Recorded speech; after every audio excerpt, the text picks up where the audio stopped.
Imagine working all day lifting weights, and when you finally get home exhausted, the only enjoyment you find in life is playing a virtual reality game. They say that whoever completes this game will gain unlimited wealth. Finally, when he manages to beat the game and more than 1 million lands in his bank account, he goes to sleep happily. But when he wakes up, the world has been invaded by monsters. The game has become reality, and he is the only one who knows everything about it and is determined to hack the system. The story begins on a beautiful morning with a clear sky. Someone is wearing virtual reality glasses, breathing heavily and sweating profusely. Inside the game, he receives congratulations for completing the final test, as he is the only one to finish the game. Happily, he asks if he really finished everything. While a pixelated game screen is displayed, someone mentions a scam game. He explains that this is what the VR game Prophecy Online was called. It was truly an impressive VR experience. Immersive and action-packed, compatible with high resolutions like 16K. It was an open-world online RPG where players could feel, smell, and hear things. This was Prophecy Online. The game promised that anyone who managed to complete it would receive unlimited wealth that couldn't be spent even in 10,000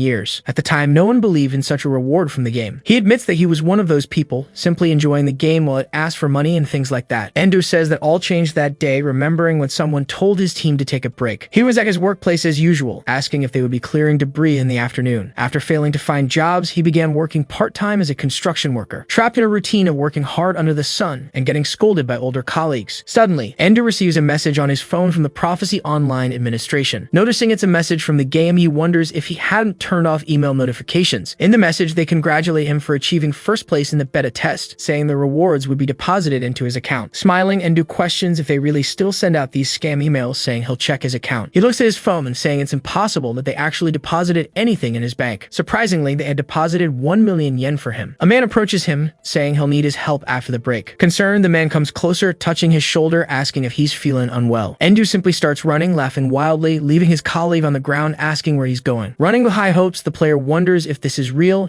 and if he can make money from the game. He questions whether the reward that couldn't be spent in 10,000 years is real, which makes him throw himself fully into the game. This game was ruthless and unforgiving, using its players as sacrifices. The tower's guardian would destroy defeated users along with their data. In the dungeon, the tower's exit was always random. And the best part of all this exploration, they felt the same pain as the characters when they took damage, always confronting the real fear of death, making many players quit. Endo earned just enough to cover his expenses through a part-time job. However, to play more, he went into debt, taking loans from loan sharks and banks. Now he had no choice but to wait for those unlimited assets that couldn't be spent in 10,000 years. Going back to when he finally completed the game, they simply congratulate him, saying the real reward is his experience. With that exhausted, he begins to take off his VR. Completely disbelieving, he wonders if he actually did it. Dropping everything, he rushes to his phone, anxious for the reward. Clicking on the email sent by the Prophecy Online team, they were announcing that they had recently reached their goal, and for that reason, Prophecy Online would be discontinued. Angry, Endo wonders what will happen to his rewards, while he reads the game's thanks to all its sponsors. Feeling unwell, he ends up dropping his phone to the ground, lamenting while his phone remains broken on the floor. Kneeling on the ground, Endo wonders if they will properly reward him now that he has completed the game. The day remains sunny, the neighborhood calm, as if his problems affected no one else. As he walks toward his bed, he tries to convince himself that since it's a large sum of money, it might take time to transfer. Endo lies down exhausted on his bed, saying he'll check tomorrow. The next day, looking at his phone, he admits that nothing else came in besides the 1 million yen, and that he should have given up. After these events, a week passes. He hears a loud noise and wonders what's happening so early. Looking at his phone, Endo realizes the sound isn't coming from it. That's when he looks up and sees a system window. In front of him are notifications saying that the ice trial failed and Moscow was destroyed. Next would be the Earth trial. With a time limit of 43 days, if they failed, the test site would be annihilated, now being Japan. He looks at everything in confusion, not understanding what's happening. On the TV, terrified journalists inform the public of Moscow's current state. While monsters completely ravage the city, the Russian government declares there is no hope of survivors. Not knowing what kind of creatures these are, journalists announce they seem to be dragons. A helicopter observes the monsters from above. The journalist aboard reports that a similar situation is about to occur in Japan according to the gathered information. The warden states that many say this is a disaster coming from a game called Prophecy Online, being completely similar. A geologist says the only possible cause of a disaster on this scale would be the movement of tectonic plates, not monsters. As a monster opens its mouth toward the helicopter, the journalist asks if it's trying to aim at them. Someone screams desperately, ordering them to get out of there and return, but unfortunately, there's no response. The terrified presenter begins to shout the journalist's name, asking if she can hear him. The specialist, horrified by the scene, says that this could never happen in the plate movement. While running to his balcony, the protagonist says there's no doubt about it. He confesses that even in this crazy situation, he managed to remain calm. With his extreme calm, only one thought crossed his mind. Elsewhere, a woman was trying to learn how the system worked, pressing the main event button. Endo also presses this button, realizing the time limit is 43 days and the test location is Japan with zero progress. He remembers the game's message saying his experience would be priceless. The protagonist assumes the priceless assets mentioned by the game were his experience. After all, he was the only one who completed it. Suddenly, after a long time, his door opens. All stylish, the young man steps out convinced. With a sly grin, he says he'll now get his money. As he runs, he remarks that with the game becoming reality,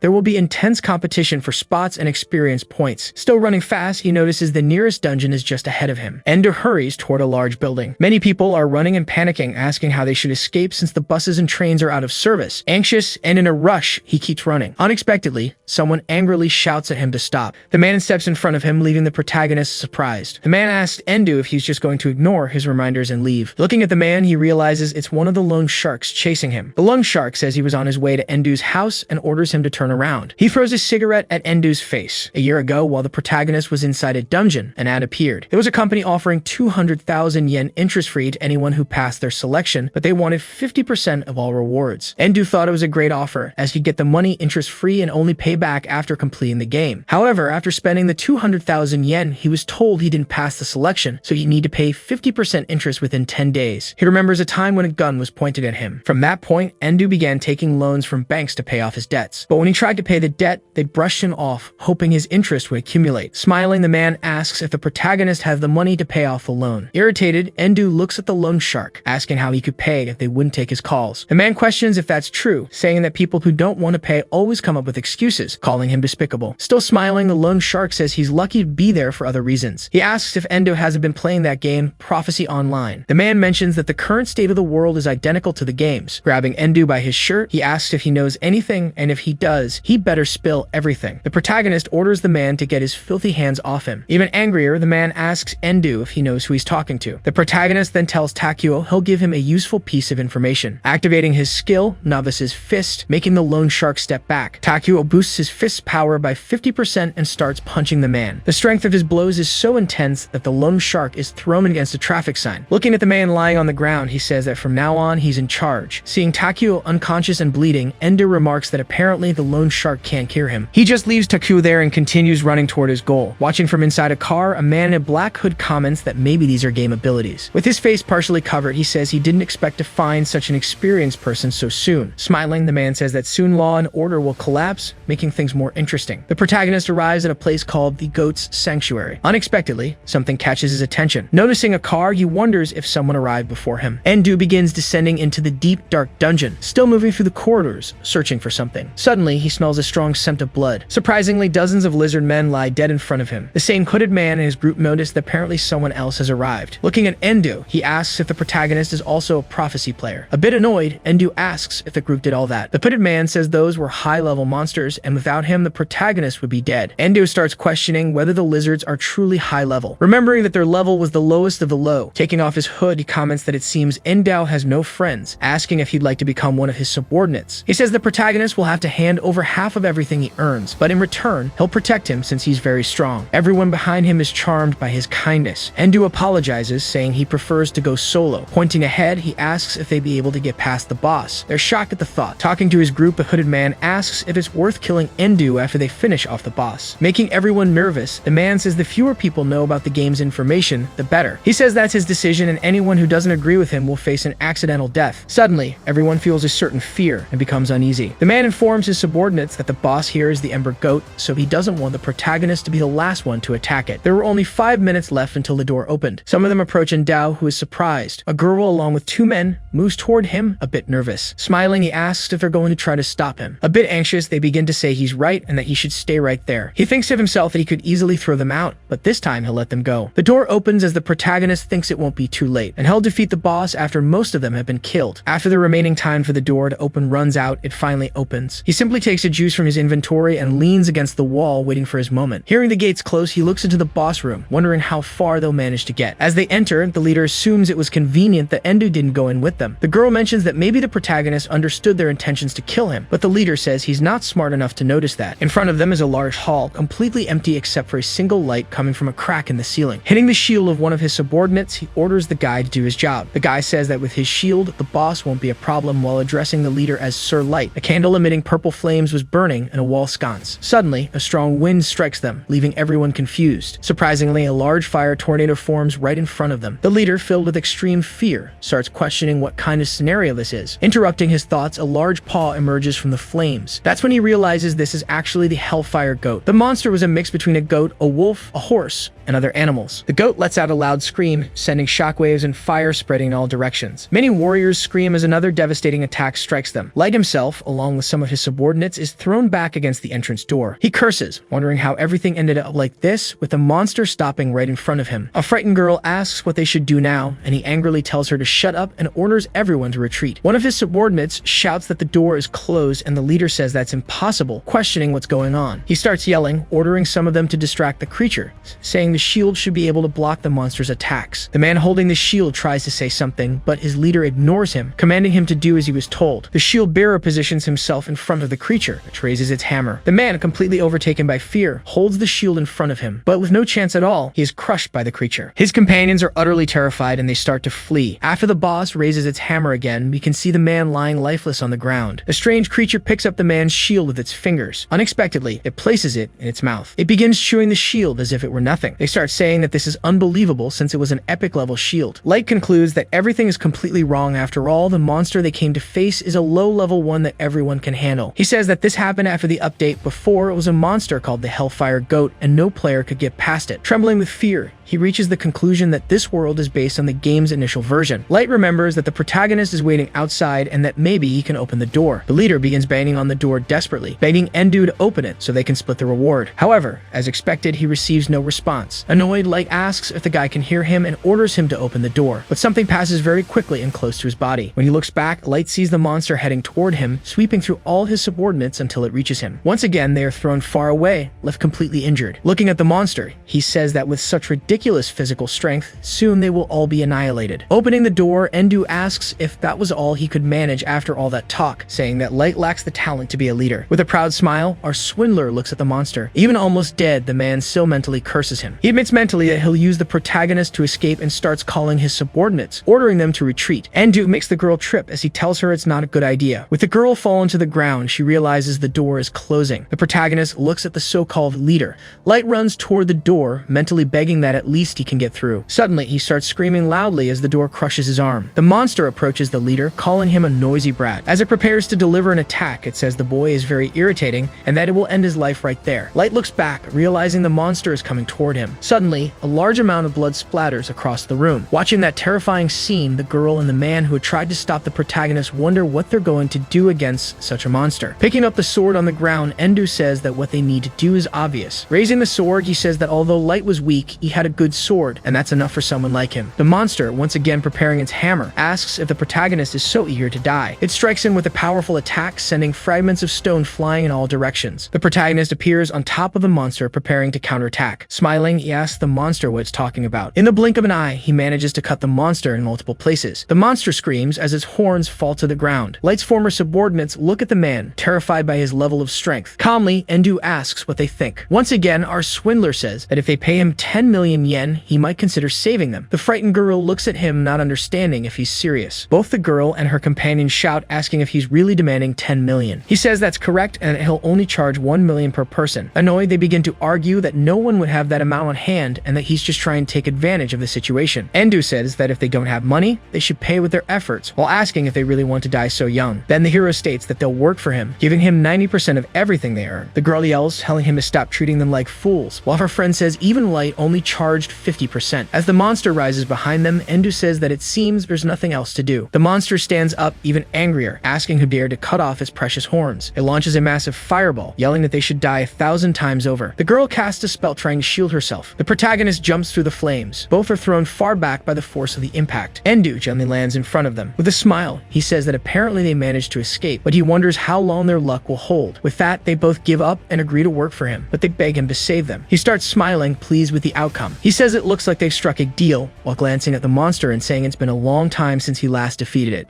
The monster, irritated, says it doesn't remember ever being defeated by someone like him. They begin asking what he's talking about, since the Hellfire Goat was supposed to have been removed before it was ever defeated. Without replying, Endu looks at the monster with determination. He recalls that before the update, he had defeated the monster once, and he confesses that he heard from some sources that the Hellfire Goat was transformed into the Blaze Goat. With just a single movement of his sword, the protagonist manages to deflect the monster's attack. The monster stares in confusion, unable to understand how he managed that. Both his subordinates look at him, wondering who Endu really is after all, stopping that creature so easily. The protagonist confesses to the monster that if its attack can hit him, he'd definitely be dead. But he adds its attacks aren't dangerous once you know the tricks. The monster keeps attacking while he dodges and blocks them all with relative ease. The monster grows increasingly frustrated, wondering how this is possible, while the protagonist leaps behind it. Brandishing his sword, Endu manages to strike the monster's eyes, saying its patterns are exactly like in the game. As he steps away from the battle, the new subordinates notice he's pushing the monster back. They begin cheering him on, rooting for his victory. Annoyed, Endu tells them they're being too loud, prompting one of his subordinates to call him frustrating. Suddenly, a powerful attack passes close to Endu, leaving him surprised. Slamming its massive hammer into the ground, the monster says the protagonist's evasion skills are commendable,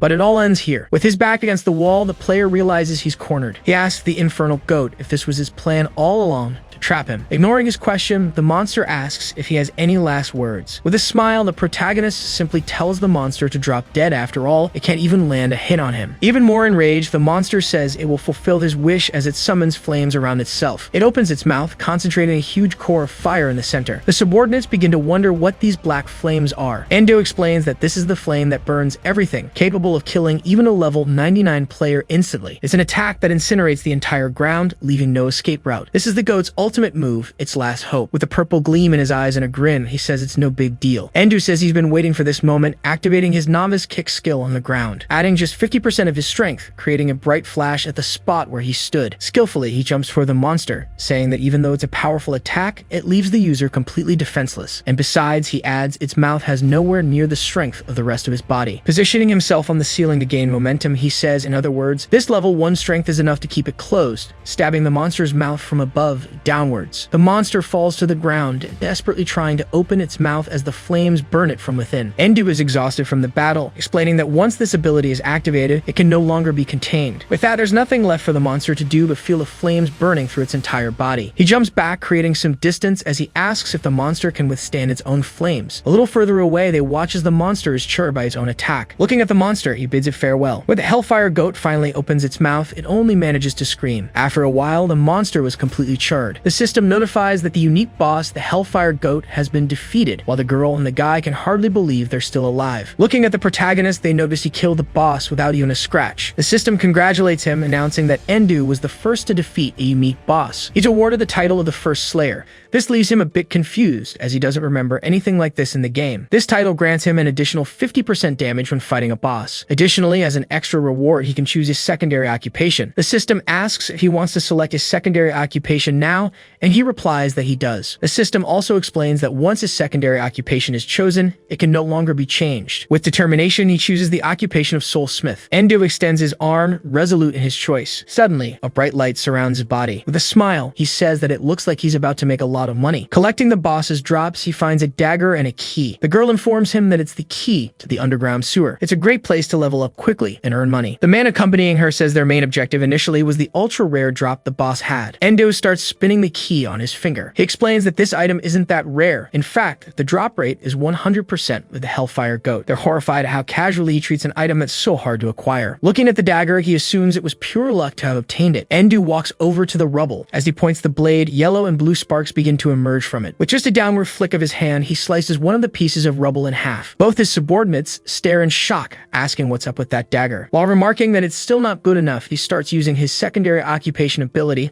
hoping the required materials will be simple. Even though the term secondary occupation might sound optional, Endu explains it's actually the main thing. He explains that the Soulsmith occupation allows him to use small soul fragments to create or enhance something. It's the only occupation that allows him to reach the endgame. The protagonist activates his Soul Sight ability. Looking at the sword, he discovers that it can be awakened with a soul fragment from an F-type mage. Looking at the girl, he realizes she's a mage and that there won't be any consequences if he extracts the fragment by forming a contract. He admits he wishes he'd known that before agreeing to take 90% of their earnings. As he thrusts his dagger into the ground, he says there's still something he can use. Looking at the two, he asks if they didn't want that key to be able to level up. Confused, they ask if he's really okay with it. Ender says that in exchange, they'll have to give him all the items on this list, slightly reducing the fee they'll need to pay. Both are ecstatic and begin thanking him. The protagonist tells them they don't need to thank him. After all, the more they earn, the more he profits, fulfilling the extraction conditions. He successfully acquired a soul fragment from an F-type mage. With the materials in hand, Endu activates the Soulsmith ability once again. again. He commands the sword to awaken, and it begins to glow radiantly. As fragments swirl in a tornado of power, the sword's blade turns purple. Raising the dagger in front of him, he notices he's gained a new skill called Soul Slash. The hero activates the skill to test it. While his subordinates look on, terrified, he slashes forward, cutting through everything in his path. The attack is so powerful that it slices through the warehouse, revealing a forest beyond. Both subordinates gaze at the massive crater in awe of such strength. Everyone stares at the power released with a single movement of the dagger.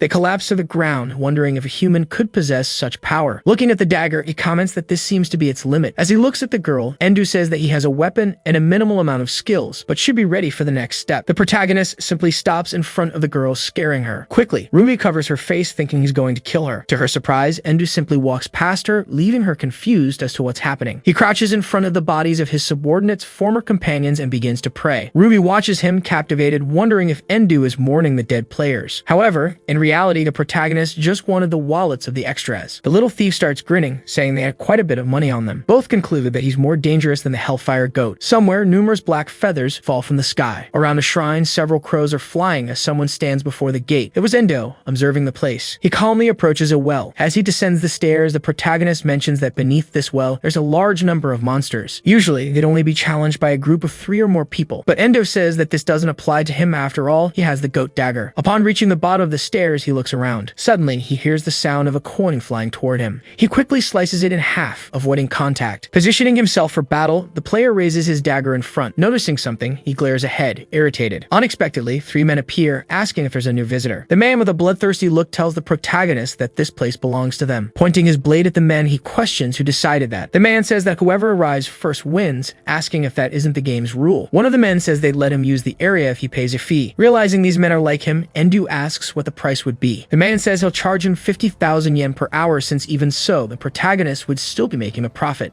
He hands the money to the men, who thank him and inform him that he has 1 hour starting now. Going deeper into the dungeon, he enters the wolves' cavern. Suddenly, the player hears a howl. A white wolf quickly runs toward him. Before he realizes it, he notices he's surrounded by dozens of wolves. He comments that these are diamond wolves, mid-level monsters that are great for earning money, and that this cave is the only place they appear in groups. He says he could use the soul blade, but it's better to save it for now. In an instant, all the wolves leap at him. Skillfully, he charges at them. In the blink of an eye, he slashes through all the wolves. He continues killing them, walking through the pack and decapitating them. After finishing them off, he simply stops his attack. He sits among all the corpses to catch his breath. Smiling, he says that, as expected, they didn't yield much. Unexpectedly, one of the men who confronted him at the entrance appears behind him, preparing to strike. With relative ease, the protagonist manages to block his enemy's attack. Brandishing his dagger, he counters. Surprisingly, the man dodges his attack. However, the attack hits the top of the cavern, causing a strong explosion. His enemy, with a cut on his forehead, admits that was dangerous. The protagonist notes that the man managed to dodge his attack even with difficulty, showing his combat experience. The player tells the big guy that apparently he likes to play dirty. After all, he waited for him to kill him monsters and lower his guard. With a manic grin, his opponent says he loves it. The protagonist concludes that their real objective is to wait for other players to gather equipment, then kill and rob them. Overhearing their conversation, the group's leader says that it seems he figured it out. Smiling, the protagonist says this is a secret spot used by all cheers, so it'd be strange if they were the only ones there. Endo says that if they wanted to deceive him, they should have at least planned a fake round. The player admits to himself that, in reality, he only noticed this after seeing their weapons. He notes that the big guy is using a kind of knuckle duster, the famous rocket punches. It's a risky move, but greatly enhances the speed of its user. He also mentions the skinny guy's weapon, a sword that cuts through vibrations. As for the ring on the leader's finger, that's truly a problematic item. The leader apologizes for the misunderstanding and says he'll even give him compensation for the trouble, reaching into his coat. He throws hundreds of coins for the protagonist. Endu is startled as the coins fall, but he's also extremely angry inside, saying the guy is throwing 10,000 yen like it's nothing. As the man's ring glows, he says his hand slipped and asks the protagonist to pick them up for him. Noticing the trap, the protagonist asks if it's really worth making his enemy kneel. He explains that the ring's ability causes small explosions with coins and wonders if his enemies are underestimating him. As he tosses his dagger upward, the protagonist says they can't return alive after hunting someone of a higher rank. As the 3 gather in front of him, they ask if Endu forgot it's 3 against 1. While preparing his dagger, the protagonist says that even together, it wouldn't be worth 1 yen. The leader, even angrier, curses at him, glaring fiercely. The man snaps his fingers, activating the explosion ability. A large blast occurs. The leader orders his subordinates to cut him limb by limb until he's dead. The big guy appears behind him, positioning himself to strike. With some difficulty, the protagonist manages to dodge his attack. Something catches his attention while he's still midair. It was the skinny guy, saying he isn't very good at holding back. The protagonist manages to block his enemy's sword while his companion lands a series of punches to his back. However, to everyone's surprise, the player makes a single move, throwing both of them away. Looking at the leader, the protagonist says that apparently the deal not to bother him for 50,000 yen was broken, so he'll charge them with interest. He unleashes several attacks toward the leader. While smiling, he says he'll pay him back with interest, but in explosive coins. From above, we can see that the protagonist is in the center, raising his dagger, with two of his enemies on the ground and the leader still standing. The long-haired one activates his explosive coin ability again. Endu runs, dodging the coins as he moves. Without wasting time, the skinny guy attacks him from above. With a certain ease, he manages to block the skinny guy's furious attack. However, his fury turns to fear as he sees his sword breaking. Without even giving him a chance to understand what's happening, the protagonist strikes him again. The leader, seeing the scene, wonders if the protagonist's dagger really is a rare item. While Endu fights against the three of them, the leader assumes this is still within expectations, and that, in any case, they won't be defeated by someone like him. Quickly, the player tries to dodge the explosions. Again, Endu gets angry as they throw money around like it's worthless. The big guy appears behind him once more, trying to strike him. The protagonist dodges the attack, causing a huge explosion. The explosion's force is so strong that even his allies need to shield themselves. The player's blade spins in the air as if announcing his defeat. The big guy starts celebrating, saying it was a great challenge, while his friend tells him he needs to learn to hold back. The skinny one, holding his sword, admits that the visitor was indeed strong.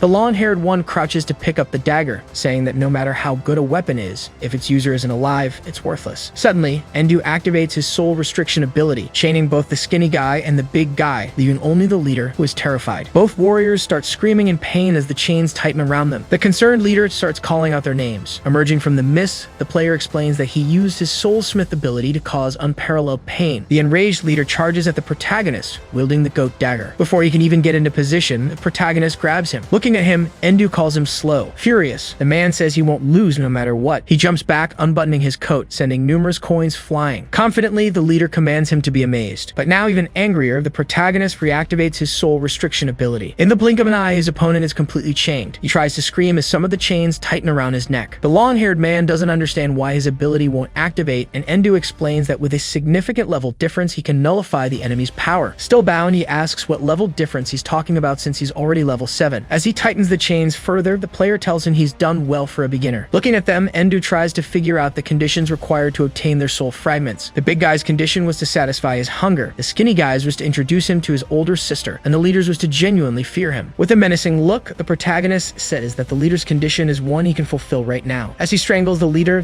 begins to beg for his life. Holding his dagger, the player says he would be only one at a disadvantage if he left him alive. The terrified man, in extreme fear, starts asking what he means. Endu says he'll sell parts of his body since there are always people willing to buy. Once again, our scammer says that the interest rate on the 50,000 yen was pretty high. The skinny guy starts shouting, saying the protagonist really does seem like the type to do such a thing. He feels offended, saying there's no way a freelancer like him could have connections in the black market. Endu says that if they don't like that idea, they should think of another way to make money. In complete terror, the leader begs for his life as tears stream down his face. A system notifies that Koki fears him deeply and that the conditions have been fulfilled, granting him a mage's soul fragment. After that, the protagonist simply releases them from their chains. They collapse to the ground, gasping for air. The protagonist hands them several contracts, ordering them to sign. They're all outraged by the fact that they'll have to give up 90% of their profits and still obey his every command. With a bloodthirsty look, Endu glares at them, asking if they have any complaints. Terrified, they both answer that they have none. He says that from now on, the three of them are his subordinates, and that if they ever think of betraying him, the operating table will be their fate. Unexpectedly, Endu asks them to lead him to the real leader. They're all utterly horrified, asking how he figured it out. He explains that the items they're using couldn't have been obtained by weaklings like them, obviously meaning someone else is behind them, and asks if he's right. Kaki starts begging, saying that if the boss finds out, he'll kill them. Placing his foot on his subordinate's head, Endu asks if he's going to betray his former boss or have his organs transplanted. Trembling, the skinny guy starts muttering something. Suddenly, he starts crying and running, saying he wants neither, leaving the big guy shocked. The player points his finger at the man, asking if he really thinks he can escape. With that, the soul restriction chains grab the man once again. His two companions are utterly terrified by his total control, as their friend is suffocated and he say they'll lead him to their boss. But Endu still demands all their weapons and money. The protagonist notes that the security in this world is terrible. Even the game's security was better. With a grin, Endu laughs, saying there's probably no one left who could hurt him now. In his status window, we can see that the protagonist is on a completely different level. At dusk, we can see a circus. Like any circus, there's a spot where the tightrope walker performs, along with rings of fire and other things. Then we're shown someone being beaten by a man. The person being attacked falls to the ground, bleeding. Some people inside a sort of cell say that he'll be next, relax and express their sorrow. A man with a bloody face tells the person being beaten that he didn't even complete the task. The man asks if he won't apologize to the boss. Another man in the cell shouts, begging for him to stop, saying that the person will die. With a sadistic smile, he says the person should just die and that they're all causing the boss a lot of grief. Someone holding a whip asks why they're talking about him. The sadistic man starts stuttering, calling him boss. The boss, with a clown-painted face, asks his subordinate if he's done disciplining him. Helping the man on the ground, the boss says that if he had broken a bone, it would take a long time to recover. He tells his subordinate that, no matter how incompetent they may be, he shouldn't simply break them. Trembling and sweating, the sadistic man starts apologizing to the boss. With tears in his eyes, the beaten man thanks the boss, saying that next time he'll definitely. However, his thanks are cut short as the clown lashes out with his whip. In an instant, the man is struck in the face with an extremely powerful blow. He keeps whipping the man, saying that this way is better since it doesn't break bones but shreds flesh. Still beating him, the boss says that not even animal welfare organizations would help him if he remains this lazy. Suddenly, someone says that they've returned, catching the boss's attention. With a sinister look, the boss remarks that they're back too early. The long-haired one says they need to report in as they're in no condition to continue the operation. The clown notices his hand and realizes the ring is gone. He becomes extremely angry as he looks at Kuki. The boss demands to know where the ring he lent him is, saying it's worth more than his own life. The long-haired one bows, apologizing and saying they were robbed by a man who was practically a monster. Ignoring his explanation, the boss just attacks him. Kaki falls to the ground from the impact. Furious, the boss says that even with so few people in his guild, he shouldn't be surrounded by such incompetent scum. Both of Kuki's companions confess that most of them quit because of his abuse of power. The boss says there's only one job left that Kuki can do and calls his other subordinate Locke. The clown orders him to bring Johnny. Suddenly, a large white tiger's paw appears. The animal moves towards the long-haired man. The animal growls, looking at him furiously. Stammering in fear, he begins to beg the boss not to do this, saying that he's been loyal since the beginning. With a smile, the clown gives the order for Johnny to feast. The large tiger opens its mouth toward Kuki, who remains paralyzed with fear. Suddenly, someone appears, swinging from one of the circus apparatuses. It's the protagonist who saves his new subordinate by kicking the tiger away. With his incredible strength, he manages to throw the animal far. Concerned for his animal, the boss looks at it while shouting its name. The player, with a smile, apologizes but says he couldn't let him kill his source of income.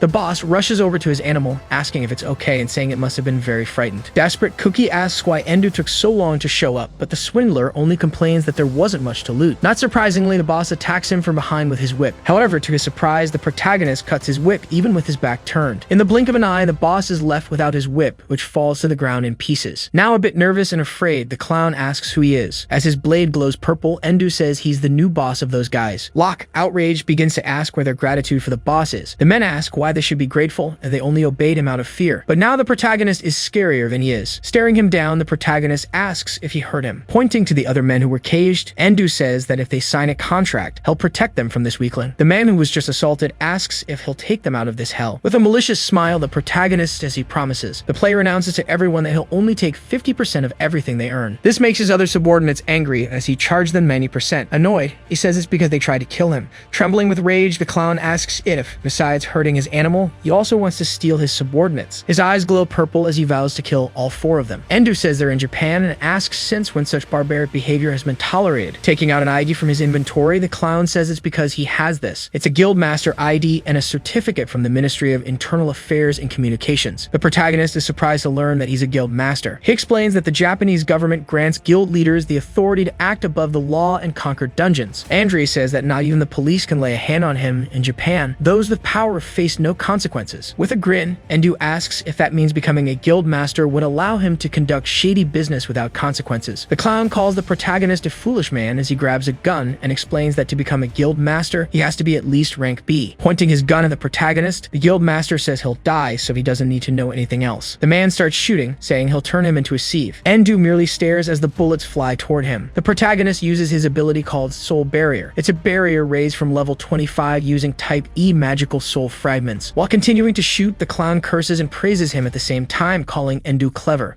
The protagonist says that Russia used nuclear missiles during the ice test and still failed. He asks the guild master if he's never stopped to think about it. After all, there are many players, but none use firearms. Still shooting, the boss asks him not to approach. Suddenly, he receives a huge shock, causing him to drop the weapon. The barrier that was approaching finally reaches him, beginning to push him. Desperately, he forces himself against the barrier, trying to stop it. Still moving toward the man, the protagonist asks him to take a good look. While trying to hold back the barrier, he realizes he's being crushed. He's completely pressed against the wall, causing several cracks. The man starts spitting blood while Endu laughs. The former guild master falls to the ground, powerless, after the protagonist releases his barrier. Looking at the man, Endu says that abilities surpass weapons and Andre shouldn't think he can defeat him with these toys. The former subordinates start saying that even the boss couldn't do anything against that man. With a smile, the protagonist asks if they want to make a deal with him and promises that if they agree, he will even let them get their revenge. They all agree to the contract as long as they can do whatever they want with the scoundrel. Lying on the ground, the master asks how he, a person without a license, could do this and that the authorities wouldn't stay quiet. Endu says he doesn't care. After all, the man himself told him that power is everything nowadays. Still with his head down, the clown notices some footsteps approaching. When he lifts his head, he realizes that it's all of his subordinates. As the former subordinates beat up their boss, the player thinks about how much money he made today and that they'll give him much more. Looking at the system window, he says it's better to finish the test when people start to panic. He realizes that only a month is left, concluding that this is the perfect moment. At the headquarters of the player association, the rank certification exam is taking place. The protagonist goes to take the exam. He notices 3 people talking behind him. One of them says that if you're a B rank player or higher, you'll have a very high salary in the tens of millions of yen. His friend tells him not to get his hopes up since only 1% of the Japanese population is rank B and only 9 are rank A. They continue discussing while the protagonist just listens. Endo says that 2 weeks have passed since the game became real. The government offered a 100 million yen reward to whoever could end the trial, but as expected, the result was disastrous. That's why it's now mandatory to apply to the player association. If you don't participate and take the tests, you won't receive any rewards for it. While walking to the association, the protagonist thinks that a lot of money is involved and he wants a share, but someone is watching him from above. He realizes he's being observed and tries to find out who it is. Suddenly, an object flies toward him. With great ease, he dodges the attack. The people around start to get shocked, saying the traffic cone fell from the sky. It's Takuo, who calls out to him, saying that he had it good before. He shouts that the protagonist won't escape his debt anytime soon. The protagonist asks if the loan shark came to take the exam too. He says that a weak person who could be defeated with just one hit from the novice fist ability should give up on being a player. Convinced, Takuo says he's not the same anymore and that now he has the strongest class, Spearman. The protagonist starts laughing, saying that this class is only for amateurs who don't know what they're doing. The protagonist says that class can't keep up with the power inflation, and the loan shark asks what class he has. With a wicked look, Endu says his class is novice. The man laughs, saying that's the same as having no class. The player mentally says that his main class is indeed novice, but he doesn't need to mention his subclass. As he grazes the traffic sign again, Takuo says he'll get revenge for the other day, and that this is the true power of a spearman. He begins to unleash several attacks for the protagonist. The protagonist just dodges all of them while closing the distance. The man, startled, asks how he can do that. Facing the loan shark, Endu says that he really didn't want trouble before the exam, but he can't do anything when the problem comes to him. Simply moving his arm, he throws the man into the air, causing panic all around. The loan shark screams desperately as he falls to the ground. Everyone looks at him, and the protagonist continues walking, saying it was self-defense. Inside a very luxurious place, the attendant informs him that the registration fee is 8,000 yen, which he thinks is extremely expensive. Sometime later, he's sitting, depressed for losing 8,000 yen, but suddenly someone approaches him. It's a girl who apologizes for the delay. With a smile, she says they'll now begin his rank certification exam. He was facing a large black rock. It emitted a strong purple light. Endo notices that the exam is apparently as they told him and asks Owen if he needs to place his hand on it. He begins to extend his hand toward the large rock. As his hand gets close to it, several rays connect the two. He brings his hand even closer while a strong blue light is emitted. When his hand touches the rock, a massive explosion of light occurs, causing panic even in the assistant. There were several rays along with an extremely strong light emanating from the stone. Still startled by what she is seeing, the woman begins to wonder what this is. In another place, the woman, still surprised, calls his name.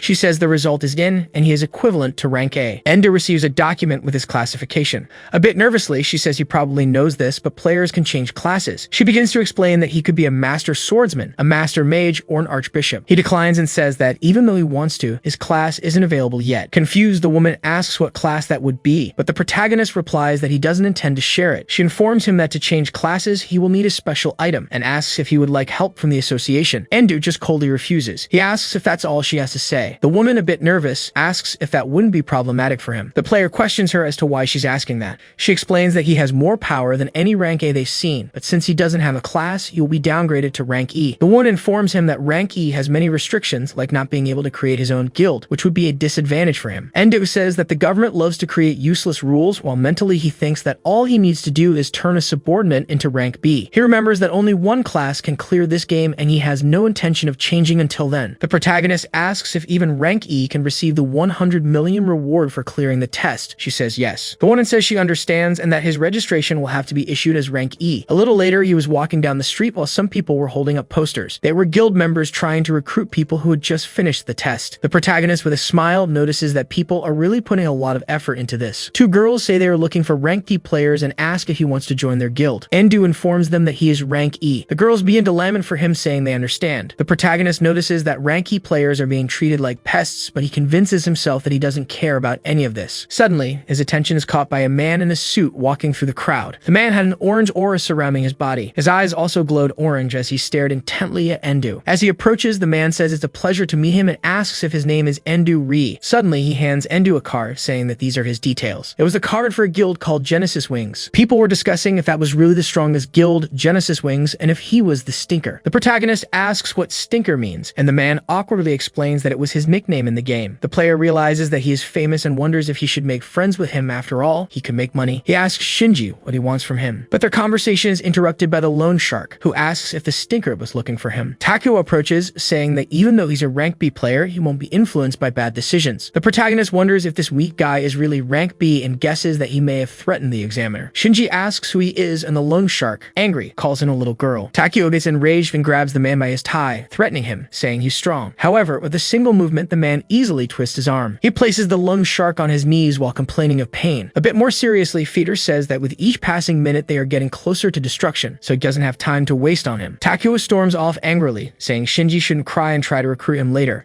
The man apologizes to the protagonist for the commotion, but Endu says it's fine as Takeo was a nuisance to him as well. The protagonist asks what he wants. After all, someone like him wouldn't have anything to say to a rank E. The man just laughs, calling him humble. Feeder says that the only reason he's rank E is because he refused to change classes. Laughing, the protagonist says that apparently the association is very loose-lipped. A bit awkwardly, the man says that with Japan's end drawing near, they can't afford to let their guard down. Shinji asks the protagonist what he thinks about working with them, offering the same amount they paid for the information. Looking at the check, Endu is shocked to see it was for 10 million yen. He says it's an amount he had some time ago, while internally he screams that he wants the money. The player returns the check, saying he doesn't want to join any guild. Shinji says that strong people really don't settle for less. With that, the Stinker makes another proposal, asking if Endu isn't interested in the information they have. He says that his guild is supported by government agencies and even other guilds around the world. Looking at him, the protagonist asks if they could find out who the player was that completed Prophecy Online. Smiling, Shinji says it's impossible after all. No one has completed that game. The protagonist, extremely irritated, says that in that case, he'll have to decline. The man becomes very afraid when he sees his reaction. He says it's fine, handing him a piece of paper, saying that if he changes his mind, he can contact him. As he leaves the place, the man wonders why he gave up so easily.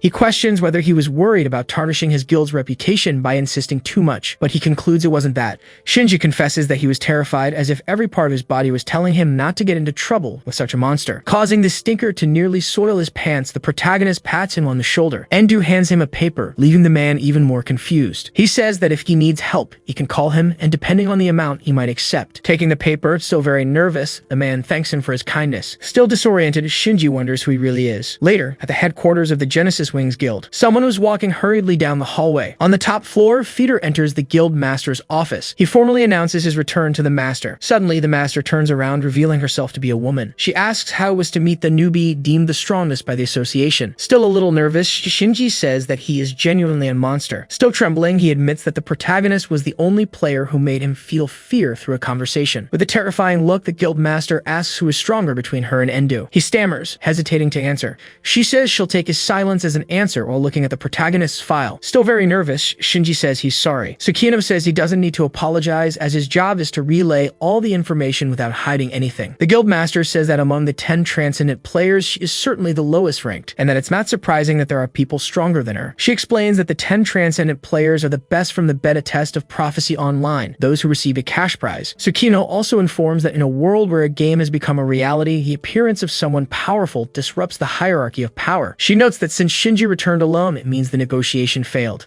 He says that apparently the protagonist isn't interested in the information they possess, let alone the 10 million yen offered. With her arms crossed, she says that if Endu is truly one of the 10 transcendent players, fame and money will come to him in no time. She observes that there's no way for one of the 10 transcendent players to remain a rookie voluntarily. Tsukino says that on the other hand, there are hidden items that are extremely powerful but also come with side effects. She says that in any case, Feeder should continue to assess the man with his own eyes, and if his assessments are correct, he will surely become the strongest in the world. The master says that in all cases, the strongest person in the world could only be one of the 10 transcendent players, whose name is unknown. Nervous, Shinji asks if she is talking about first place. He informs her that even the United States looked for the data on the top 10 players. However, the data for number 1 was corrupted. Tsukino raises the possibility that the United States is lying about the #1 data, secretly hiding them in their country. Shinji says he also believed the rumors, but after seeing Endu in person. Remembering the protagonist, Feeder says it's very likely that he really is #1. The master says that for him to be saying this, it means there's a good chance they are right. Looking out the window, she says that Shinji must inform all members that hostile actions against Endu are strictly prohibited. She says that a nuclear bomb, which they don't know when it might explode, must be handled carefully. Still very nervous, he says he will do as instructed. On the other side of the city, in another large building, Endu says that a few weeks have passed and they were looking for places to use as a hideout for their source of income. He was looking at the view when suddenly someone called out to him. His subordinates were positioning the TV and asking for his opinion. Kaki presents him with a suitcase full of money, saying he managed to collect the taxes for the day. The protagonist praises him and asks how the attack group's preparation is going. He says they are easily leveling up in the underground sewers and making 1,000,000 yen a day. Excited, he informs that even the new recruits are making 100,000 yen per day. Extremely happy, the long-haired man says he never imagined making so much money while thanking the protagonist. The player reminds him that he said he would make the money. After all, if they make money, he profits too. He says that the taxes are practically fees for information. Kaki mentally thinks that paying 90% is really a lot, but without the information, he wouldn't even be able to make 10%. Looking at the protagonist, he realizes that this man has very valuable information. The long-haired man asks what they will do about the judgment since there are only 10 days left, and the reward is already at 400 million yen. The protagonist tells him that he will wait a bit longer. Suddenly, Endo's attention is drawn to the TV, which is broadcasting something. It showed the location of the test, informing that if they don't complete it in 10 days, Japan will be destroyed. Another presenter says that just like at the beginning, the situation seems hopeless. His colleague says they have new information. She announces that the Japanese government has stated that they will pay 1 billion yen to whoever manages to complete the test. Looking at the announcement, the player says that if they take too long, foreign guilds might try to intervene. Picking up a piece of clothing, he says that now is the best moment. He gets dressed, saying he'll go out for a bit, while the long-haired man asks if he's going alone. Endu says of course, after all, he can't put his source of income in danger. Everyone is fascinated by him. However, the 171 personality takes over, and he says it's 1 billion yen, and for that, he'll take everything. Kaki snaps back to reality, realizing that it's all about the money. It was already night when he finally arrived at the test location. There were many people in front of the gate that led to the test. The protagonist approached, while Shinji noticed his presence. As always, the player was calm as if he were going to a market. Happy, Feeder asked if he really came. Passing by him, Endu said he had no intention of cooperating. However, Shinji said that was a shame, as he wanted to make a profitable deal with him. He informed him that he just needed to transport some things for 100 million yen, making the protagonist pay full attention to him. Shinji led him to a space where hundreds of backpacks were. He said he wanted the protagonist to take one of those backpacks to his members inside the test. Curious, Endu asked what was inside them that made them worth 100 million yen. Shinji replied that they were provisions. Opening one of the backpacks, Endu noticed that it was full of supplies. He asked what this was, with Feeder saying they were the guild master's favorites. Shinji explained that they were in the deepest layer of the test, and because of that, they were running low on provisions. With a smile, the protagonist asked what the problem was. After all, with that amount, many people would accept. A little embarrassed, Shinji said that in fact they were in a difficult situation. Shinji informed him that he had asked 39 groups to help, but all of them were completely annihilated. The player began to say that the first 4 layers should only have formalities and wondered if it was different from the game. Still very nervous, the man concluded that he was sure Endu knew something.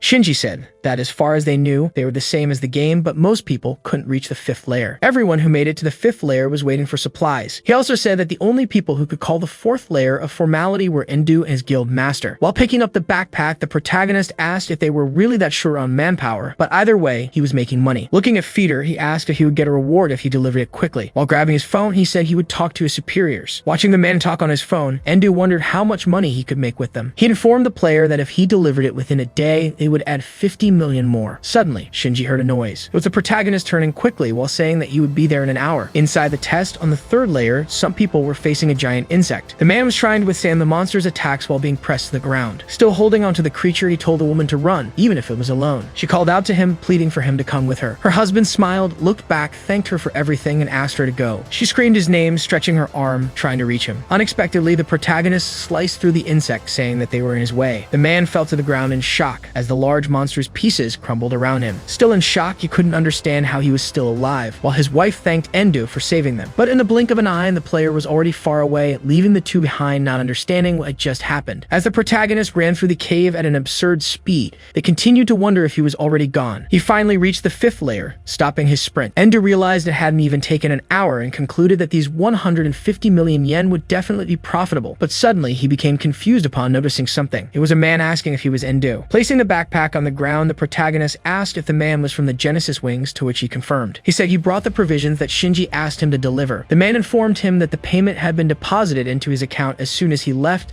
since Fader had assured them that he would deliver it. Opening his bank app, Endu saw that 150 million yen had indeed been transferred to his account. Satisfied, he simply thanked him for the deal. As various players appeared, their leader informed them that they had been waiting for food for a long time. They began to divide the provisions, saying that they were finally saved, while one of them said he would inform the front line. The protagonist said that it seemed horrible, while the leader responded affirmatively. He informed the player that they had already lost many people. Unexpectedly, many people started to run. They shouted that they would be caught. As they neared the camp, they said they were safe now, while the leader asked what had happened. But before they could answer, a loud noise echoed through the cave, causing pain to everyone. They looked ahead, where a large cloud of smoke was emerging. To everyone's surprise, a large swarm of giant insects was heading toward them. The protagonist was preparing to attack when suddenly, a huge flame passed by his side. Completely taken aback, the guild master passed by him, burning all the insects. After destroying them all, she stopped, her blades still surrounded by flames. The insect bodies fell, completely charred. Endu noticed that this was a high-level secret skill, the elemental sword, Hellfire. The woman approached him, saying it was a pleasure to meet him. She thanked Endu for taking on the transport mission. As she sheathed her sword, she introduced herself as the guild master. Hey everyone, did you enjoy this story? I really liked it. If you want to follow the next part, make sure to subscribe to the channel and leave a like. See you in the next story, guys. Endu looks at Tsukino, trying to understand her. Still sheathing her sword, she walks toward him. She casts a severe glare at him, but breaking all the tense atmosphere, Tsukino ends up tripping.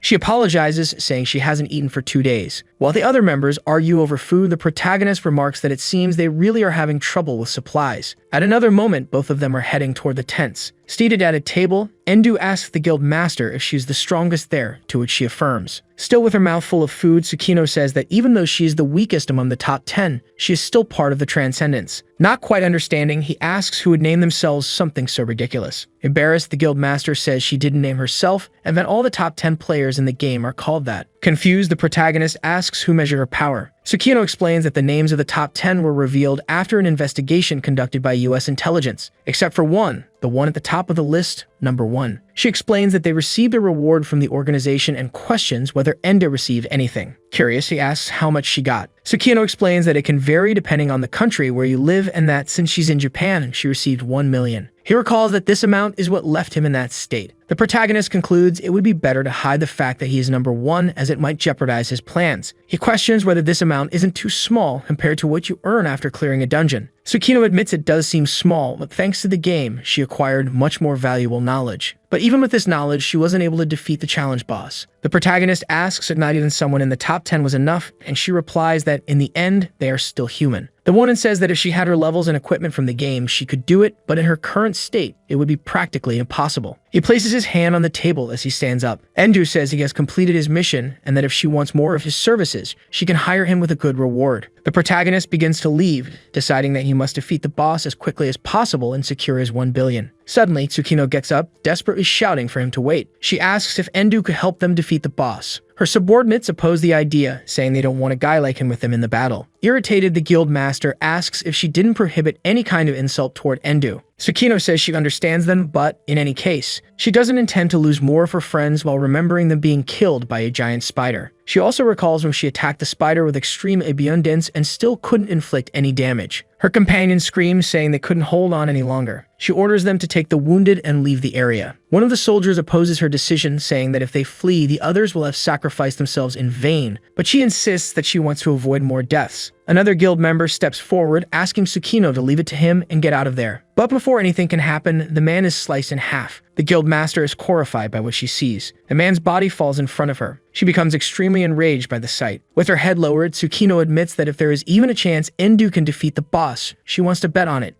Everyone falls silent, visibly uneasy and nervous, unsure of what to say. The guildmaster shouts that they must restore peace to Japan, honoring the sacrifices of all those people. Many of her subordinates are moved by her words. At the exit, Endu says he doesn't want anyone slowing him down. With a smug smile, he states that he can handle the boss on his own. Seeing his confidence, Tsukino admits that he really must be one of the Transcendents. Watching the protagonist leave the cabin, the guild master wonders how he plans to fight and decides to witness it during the battle against the boss. She follows him, asking if he hadn't said he'd accept any job as long as the reward was good. Desperately, Tsukino pleads with Endu to join her group to face the monster together. The cunning thief senses a big profit on the horizon. Turning toward her, Endu asks if the guild master isn't eyeing the reward. Tsukino says he can keep the reward as a fee for the inconvenience. With a sly grin, Endu agrees but sets two conditions. Each person must pay him 10 million. Half of the payment must be made upfront, and the other half is conditional on not disclosing anything they see during a battle. He also clarifies that he doesn't guarantee their safety, and that they can split the money among whoever survives. To everyone's surprise, Tsukino says that it seems the negotiations are over. Annoyed, the guild master orders everyone to prepare to depart. As he watches them, Endu internally concludes that he'll easily secure 1 billion after everyone pays him. Suddenly, they hear a series of buzzing sounds approaching. They look in the direction of the noise, trying to understand what's happening. It turns out to be a swarm of giant insects heading their way. The protagonist remarks that he could deal with them all for a good reward, but Tsukino declines, saying it's unnecessary. She begins summoning her flames, declaring that they are interrupting her meal. The guildmaster unleashes an attack called Infernal Firestorm. Endu mentally notes that it wasn't bad at all. After her attack, Tsukino sheathes her sword once again. She quickly finishes eating her energy bar. With great dignity, the guildmaster turns and calls for the protagonist. He shows his phone, indicating that he's already received the payment. With that, they can now liberate Japan. The group moves toward the boss's chamber. They proceed deeper into the dungeon, defeating all the monsters along the way. One of the players asks Tsukino if Endu isn't a bit too simple. The bald man remarks that given the protagonist's extreme confidence, he imagined Endu would use grand and flashy attacks. Clearly exhausted, Tsukino tells the bald man to pay attention to how he kills the monsters. The man observes that the monsters were killed with a single strike, leaving no visible trauma on their bodies. The guildmaster acknowledges that Endu is indeed very skilled, leaving her subordinate even more puzzled. Mentally, she notices that the protagonist doesn't make unnecessary movements, as if he doesn't even need to exert himself. Still watching him, Tsukino comments that if he lives up to her expectations, the boss will indeed be defeated. After some time, they stand before the boss's door. Staring at the massive gate, Endu remarks that it's been a long time since he was last here. Unexpectedly, the bald man starts complaining about feeling very cold, while the healer tries to assist him. Tsukino walks past them, stating that they need to proceed. Drawing her sword, she declares that they must avenge the sacrifice of their comrades. Preparing to enter, the guildmaster tells everyone to give it their all from the start. They follow her, shouting and brandishing their weapons. Above them, the massive spider looms, while the protagonist calmly steps into the area. This was the boss of the 5th floor, the Scarlet Spider. Suddenly, Tsukino, along with 2 other subordinates, launches an attack on the spider. A massive explosion engulfs the area. Some guild members begin to celebrate, claiming they've finally defeated the boss, but Endu coldly denies it. He states that it's not over yet, while Tsukino looks upward in shock. The monster unleashes a powerful counterattack among them. To everyone's surprise, the boss remains completely unscathed. Shocked, Tsukino starts questioning why their attack didn't work, even though the boss is supposed to be weak against fire, being an insect-type enemy. Apathetically, Endu explains that the monster is still weak to fire, but they simply lack sufficient power. Suddenly, the spider launches a massive attack against the guild master. With great effort, she manages to evade, but her companions aren't as lucky. Tsukino warns everyone to be careful with the webs, as they are sticky and hard to escape from. Another attack comes their way. Unexpectedly, Endu grabs 2 guild members who were nearby. Skillfully, he leaps to save them, holding them securely. He lands on the ground and sets them down.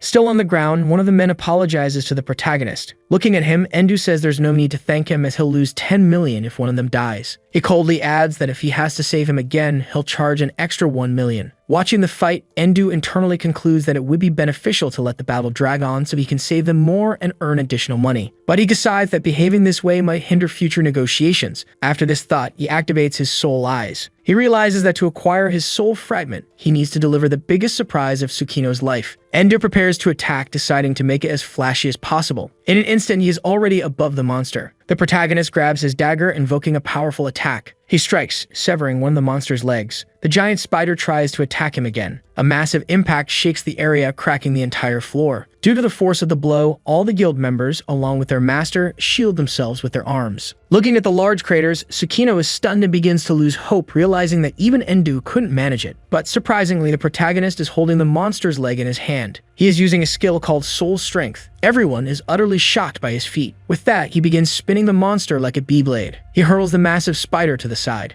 Still disoriented, the monster remains on the ground as the protagonist approaches it. Staring at the boss, he recalls that the spider's weak spot is its abdomen. With a single swing of his dagger, he slices through the monster. The attack is so powerful that it creates a brilliant flash of light. One of the guild members shouts in celebration of the protagonist's victory, but Endu asks if they haven't misunderstood something. Unexpectedly, a red mist begins to emanate from the giant spider's body. The mist forms a large cloud above them. They notice their visibility is being affected. Suddenly, the giant spider begins emitting red lightning surrounded by a dark aura. They are shocked to see it has regenerated. Not only that, but it has also grown even larger than before. With a smirk, Endu explains that this is the spider's second form, which is even more ferocious than the first. Terrified by the unfolding events, they question what they can do now, considering they couldn't even handle its first form. While activating his soul thread ability, Endu calls them weaklings. He then starts running circles around the monster. In the blink of an eye, the protagonist appears above the spider. His threads are wrapped tightly around the boss. At that moment, he activates a skill called Soul Incineration Matrix. Tsukino orders everyone to retreat as quickly as possible. Raising his dagger and with a deadly glare, Endu commands the monster to burn. A massive flame engulfs the giant spider's body. Both the bald man and the guild master watch in shock, realizing that his firepower is dozens of times stronger than Tsukino's. However, Endu looks at the monster with a hint of confusion. A massive curtain of flames form in front of him. Everyone was happy, believing it was finally over, but one of them noticed something strange. It was a large mountain of crystals that had formed from the spider's body. They wonder how rare a drop like this could be. The protagonist ordered everyone to leave, but the other players grew angry with him. Suddenly, surprising everyone, the monster's crystallized legs began to tremble. Both Tsukino and Endu immediately understood what was happening. He explained that this was the final form of the Earth's judgment monster, and if he could defeat it, he would finally be able to live peacefully. Everyone present prepared themselves again as something emerged from the monster's body. Like her subordinates, the guild master was both surprised and apprehensive about what was happening. Unexpectedly, some people were attacked by what seemed to be antennae. The spider began destroying everything around it. While dodging the attacks, Tsukino noticed that this strike was much wider and faster. With great difficulty, she managed to avoid another attack that came dangerously close to her body. Nervously, she glanced back, trying to comprehend the situation. Suddenly, Endu approached her, ordering her to lead everyone back to the entrance. Tsukino asked what he was going to do. The protagonist said there was no need to state the obvious. As he continued dodging attacks and closing the distance to the monster, Endu declared that he would finish it off and claim its drops. Watching the scene, Tsukino was astonished, realizing he was effortlessly avoiding the spider's strikes. The protagonist explained that the monster would attack indiscriminately until everyone was gone and told them they were getting in his way. Still closing the gap, Endu admitted to himself that even though he could dodge everything, his main concern was figuring out how to defeat the monster. He struck one of the antennae. Surprisingly, it didn't even leave a scratch. The spider looked at him as if mocking him. When another attack came his way, the protagonist realized that even his goat dagger couldn't pierce it. He leaped, deciding that he needed to create a weak point. At that moment, Endu activated his soul reserve. The soldiers questioned what he was doing, flying so high and leaving himself exposed. With a maniacal grin, Endu began taunting the monster, urging it to attack him. Obliging his requests, the spider drove its antennae through him. Everyone was utterly shocked and horrified by the sight. Tsukino screamed, calling out to the protagonist. However, the madman kept smiling. Looking at the spider, the protagonist laughed and said he had finally caught it. Even the monster seemed frightened at this point. Quickly, Endu raised his dagger. He activated his soul barrier ability. Unexpectedly, the protagonist began launching multiple air slashes toward the monster. The strikes targeted the base of its antennae. With precision, he managed to sever the antennae, forcing the monster to release him. Even as he plummeted to the ground, he continued glaring at the spider with a grin. The monster exploded into countless pieces, triggering a massive explosion. He landed on the ground as numerous crystals flew toward him. Opening his system, he decided he needed to recover enough to avoid dying. Suddenly, some artifacts were used on him: high healing, elemental cure, and damage recovery. Surprisingly, Tsukino, accompanied by some of her subordinates, had approached his body to heal him. Endu sat up, thanking them for their help, saying it spared him from having to use his own skills. Looking at his fully healed body, the protagonist remarked that the guild master had excellent healers. Irritated, Tsukino asked if he had taken the attacks on purpose. Standing up, Endu affirmed, "This is the true prophecy online." Once again grinning like a madman, the protagonist stated that taking hits without dying was a basic skill. Both Tsukino and the soldiers were horrified by his words. Still shaken, Tsukino reminded him that they were in the real world now. Endu explained that when it came to combat strategies, everything worked exactly the same, whether in the game or in reality. Her fear of him grew even more, concluding there was undoubtedly something wrong with the protagonist. Suddenly, the system notified him that he had fulfilled the requirements and earned a soul fragment of the swordsman Type D. The system also announced the end of the trial, causing everyone to begin celebrating and praising Endu. The players were ecstatic that Japan was now safe. Endu called for the guild master, saying they needed to discuss rewards before the session concluded. He mentioned that even though it was agreed he would take everything, Tsukino could claim the rewards in his place and send them to him later. Confused, she asked why he wanted her to claim them instead. The protagonist explained that he wanted to give her the credit, reasoning that it would be better than reporting that some unknown rookie defeated the boss. Furthermore, if they reported that a major guild had taken down the spider, it would increase the reward for the next boss. While everyone else remained uneasy, Endu decided it would be harder to earn money if the truth came out. Somewhat hesitant, Tsukino asked if this was all about the money. She explained that taking credit for something she didn't do didn't feel right. Endu replied that her guild had hired him for the job for 1 billion. The guild master finally gave in, saying she would do as he asked. After Tsukino registered her guild's name, the protagonist felt satisfied that his information was secure. After all, if his details leaked, the guild would effectively be announcing that they took credit for something they didn't do. A helicopter began flying over the area of the trial. The journalist reported that the earthquakes had not stopped since early morning, with their epicenter located at the trial of the Earth. As they flew over a crater, she explained that the area was collapsing, forcing the players to retreat. The entire mountain began to crumble as some people tried to escape. Everyone who was in the boss's room started to be teleported. They were brought back to the surface. The protagonist calmly landed on the ground. The couple he had saved embraced each other, overjoyed to have survived. Ahead of them stood a large and imposing structure. Gazing at it, Tsukino affirmed that it seemed everything was over. On the structure, it was written that the name of the team that completed the trial, Wings of Genesis, would be engraved there. Dozens of reporters began running toward the players, asking which guild had managed to defeat the boss. They pointed at Tsukino and her subordinates, declaring them the members of the subjugation team. Watching the crowd, the guild master realized that the journalists were gathering. She turned and asked Endu if they could really take the credit. At that moment, everyone noticed that he had simply disappeared. The blonde subordinate informed his leader that the protagonist had left a letter. In the letter, the sly guy wrote that if she had any profitable jobs in the future,